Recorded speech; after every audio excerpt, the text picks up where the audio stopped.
देखिए, मौत ऐसे भी आती है। खतरा था तो बेटी को जगाने कमरे में गया पिता। बेटी बोली, पापा कुछ नहीं होता, सो जाइए। फिर जैसे ही वो कमरे से बाहर निकला तो घर गिर गया और वो बेटी बेटे समेत मलबे में दफन हो गई। ताई की भी किस्मत देख लीजिए, उसका घर थोड़ी दूर था। भतीजी से मिलने आई थी, बड़ी नानी को नाती से खेलने का चाव था, इसलिए वहीं रुक गई, लेकिन जिंदा वापस नहीं लौटी। वो इकलौती बेटी अपने 8 महीने के बच्चे के साथ मायके आई थी, लेकिन यहाँ शायद उसका काल बैठा था। एक झटके में 3 जानें चली गई। फिर जब मलबे से निकाली तो ऐसी हालत में थी कि देखकर चीख पुकार मच गई। उनके अपने दहाड़े मार मार कर रोने लगे। लेकिन किस्मत देखिए, 1-2 दिन में उस बेटी ने वापस अपने ससुराल जाना था, लेकिन मौत को भला कौन रोक पाया है। उसकी शायद मौत ही आई थी, इसलिए कमरे में सोई रही, वरना उसके पापा तो जबरदस्ती उसे उठाते रहे और खतरा होने के बावजूद भी उसने दूसरे कमरे में जाने से मना कर दिया।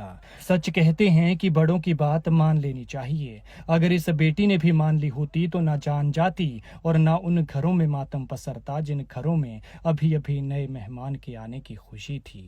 देखिए, एक ही परिवार की वो 3 जिंदगियां यहाँ दफन हो गई थी। इस कमबख्त मौसम के कहर ने इस परिवार से इसका सब कुछ छीन लिया।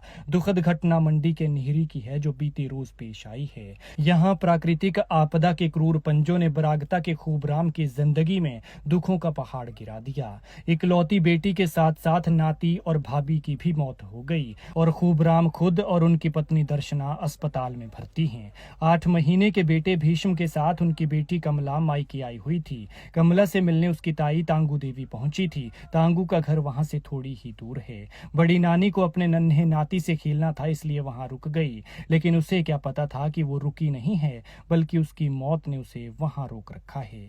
फिर रात को खाने के बाद कमला देवी, उसका बेटा भीष्म और ताई तांगू देवी एक साथ एक कमरे में सो गए, जबकि खूबराम और उसकी पत्नी दर्शना दूसरे कमरे में सो रहे थे। रात को मूसलाधार बारिश हो रही थी। बारिश बढ़ी तो खतरे की आशंका के चलते रात 2 बजे खूबराम और उसकी पत्नी बेटी और भाभी को जगाने लगे। वो उन्हें उठा रहे थे, लेकिन बेटी ने कहा कि पापा कुछ नहीं होता, सो जाइए। बार बार जगाने पर भी जब वो नहीं जागे तो खूबराम और उसकी पत्नी कमरे से निकल गए। तभी उनके निकलते ही थोड़ी देर बाद ऊपर से मलबा आया और घर को बहा कर ले गया। खूबराम और उसकी पत्नी तो किसी तरह से बच गए, लेकिन बेटी, नाती और भाभी मलबे में दफन हो गए और घर का नामो निशान मिट गया। एक साथ 3 मौतों से परिवार पर दुखों का पहाड़ टूट पड़ा है। खूबराम की एक ही बेटी थी, वही उनका सहारा थी, लेकिन भगवान ने वो सहारा भी छीन लिया। वहीं ताई तांगू देवी के 3 बेटे हैं। बड़े बेटे ओम प्रकाश को जैसे ही हादसे के बारे में फोन आया तो आनन फानन में वो मौके पर पहुंचा, लेकिन तब तक उसकी मां चल बसी थी। कुछ अरसा पहले ही पिता जयसिंह की भी मौत हो गई है, लेकिन अफसोस कि इस हादसे ने खूबराम से उसका सब कुछ छीन लिया। पत्नी के अलावा कोई और नहीं बचा, न सिर ढकने के लिए छत रही। खैर, भगवान मृतकों की आत्मा को शांति दे और दुखी परिवारों को दुख सहने की शक्ति